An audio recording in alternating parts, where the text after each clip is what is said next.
All right, so we have a graph here. So we're going to talk a lot about this graph, about domain range, about a lot of things we have here. So domain and range, so if I look at domain, this thing is going down and to the right and down and to the left forever and ever and ever. So there is no x value that's going to be excluded. This will go forever left and right. So domain is always x, so it goes left and right forever. Now as far as range, it is going to go down forever. The lowest y is negative infinity. And it looks like the highest y is at this point here, so negative infinity to 5. Now, as far as max and mins, I can kind of see that I have some points that are at the highest and lowest point for this graph. This is a high point, this is a low point, and this is a high point. Now, the question is, are they local or are they absolute? So absolute would be at the very, very top or very, very, very bottom. And we do have an absolute max. The absolute max happens at 5 at x equal 2. So there's an absolute max at 5 at x equal 2. And that's up here at this top. There is no absolute min because this thing's going to keep going down forever and ever and ever and ever. So the other ones are just local max and min. So this negative 10, 3 is going to be a local max, so that's going to be of 3 at x equal negative 10.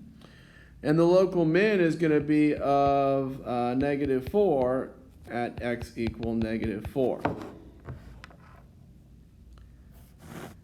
So that's the domain range, and that's a little bit about max and mins. Now, as far as increasing, decreasing, let's talk about when this thing is going up. So it's always been going up in this region until you get here, and then it also goes up in this region here. It decreases from here to here and then here to here because its y values are declining. Now again, when you do increasing, decreasing, we only put the x values. So it's increasing from negative infinity for the x, all the way till it gets to negative 10. Union, it's going to increase from negative 4 to positive 2. So those are the x values where it's increasing, decreasing, or increasing, pardon me. It's decreasing from negative 10 to negative 4, union 2 to positive infinity. So it's decreasing on that whole interval. Now, last thing we're going to talk about with this graph is intercepts. So y-intercept is where this crosses the y-axis, so that's just 0, 0. And the x-intercept is where it crosses the x-axis, so that's negative 7, 0. That's 0, 0 as well, and that's 5, 0. And then real simple, so those are where it crosses the x-axis, so it's these 3 points here.